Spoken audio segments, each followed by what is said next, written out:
Hello everybody, welcome to my channel. Today we're going to talk about how to master any difficult passage. This video is for any instrumentalist. The techniques can be applicable to anyone. I will be playing flute-specific repertoire, but feel free to stick around because you can apply it to any piece. But if you have not watched part 1 on how to play fast, please go check it out because it's going to give you the foundation of all technically demanding music. So, scales and that sort of thing. So please go check that out. So the reason I'm making this video is because we as musicians, when we're learning a difficult piece of music, our instinct or what we're taught is practice it slowly and gradually build up the metronome and you'll learn it.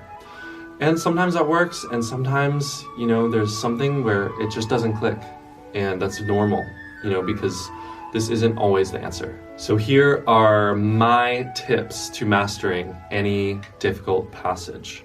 So these do not have to be practiced in any specific order. It's really just what works for you and what that passage demands. So first we're going to look at the Firebird Excerpt. So this is notoriously one of the most difficult flute excerpts for, your fingers. It does not sit well on the instrument. So there's a couple runs in this excerpt which are really, really difficult. I'm going to focus though on the one in the third measure. So my first tip is pretty simple, just to chunk it.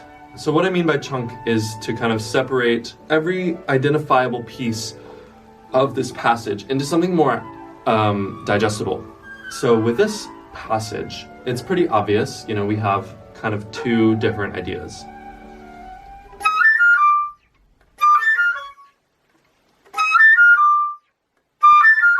I guess you could also go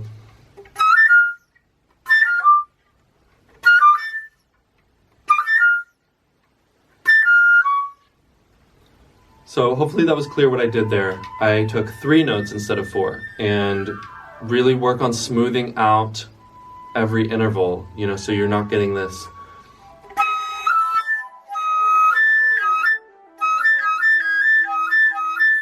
get rid of the potential cracks, get rid of any unnecessary, noise that we get from difficult intervals. Also be aware of alternate fingerings. For this specific excerpt, I use the fork in this hand. For F and A, I don't change the right hand.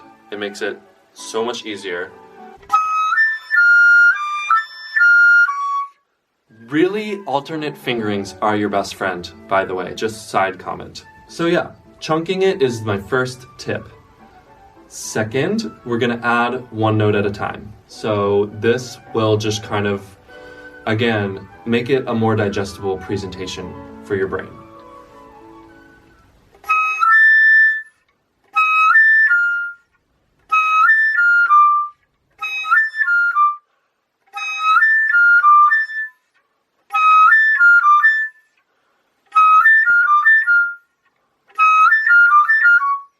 And by the way, just another side comment, be practicing all these tips under tempo.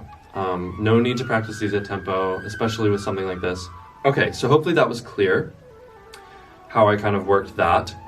Then my third tip is to play it backwards. So you might be like, Ethan, what on earth are you talking about? How could that possibly be helpful? The brain works in mysterious ways, and practicing something backwards is actually helping your brain build the connections. Because we're kind of playing against our brain here. Our fingers don't want to be doing certain motions like this. It's just not natural. So I'm telling you, practicing backwards works.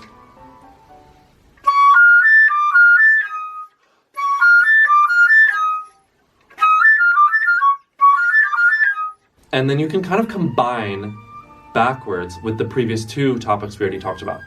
So I can chunk it backwards. I can add 1 note at a time backwards.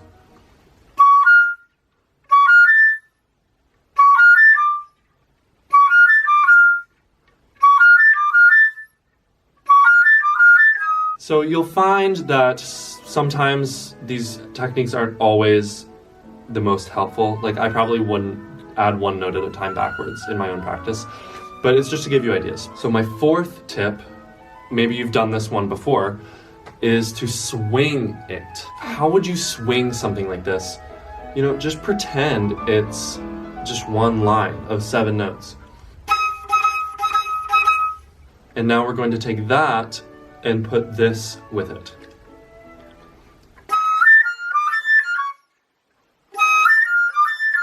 You're going to swing it both ways. So you're going to swing as if the first note's the downbeat, but then you're going to swing as if the first note's a pickup into the second note. So let me demonstrate. So those are the 2 ways you can swing it. Inflection on the downbeat or inflection on the second note. And then, of course, you can combine that with playing backwards. You know, you always be combining these exercises.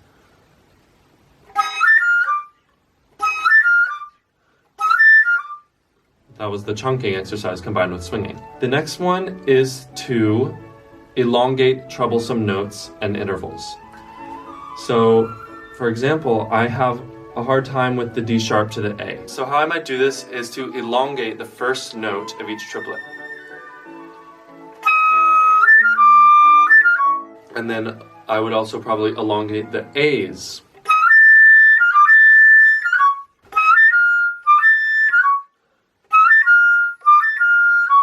And of course you can elongate the F's too. So yeah, those are the main 5 tips into practicing something difficult that aren't just play it slow and speed it up, you know? And then also, I would create little variations off of this passage. So kind of play around with it.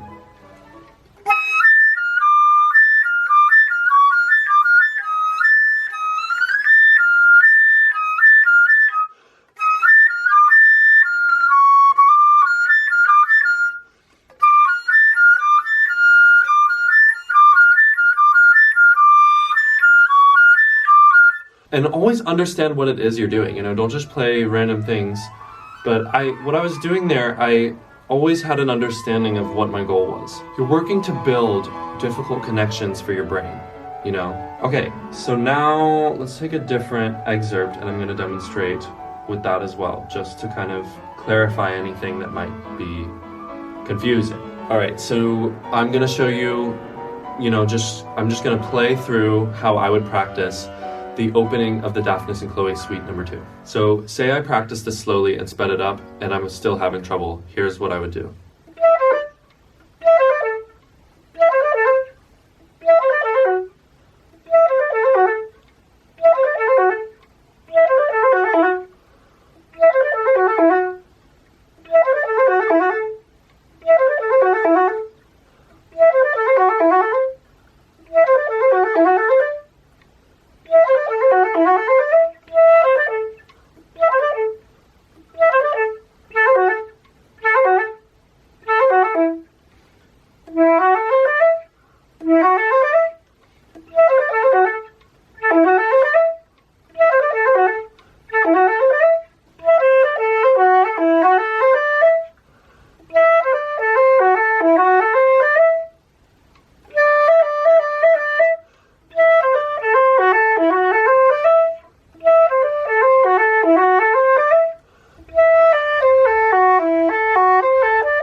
Okay, so now you've tried all of the different possibilities.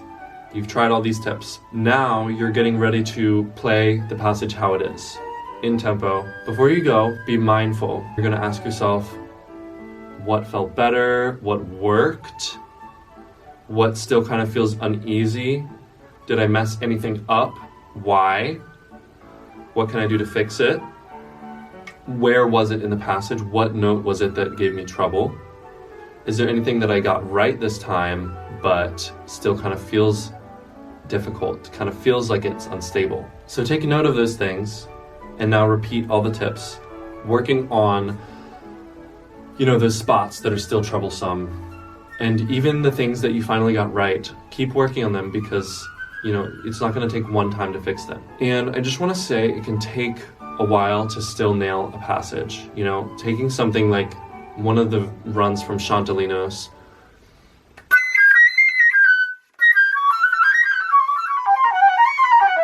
something like that is going to take a really long time to learn regardless. But with this technique, you can probably get it a lot quicker. It might take a few days, maybe up to a week, maybe longer. But the important thing is to have patience and trust the process. Don't allow yourself to repeat mistakes.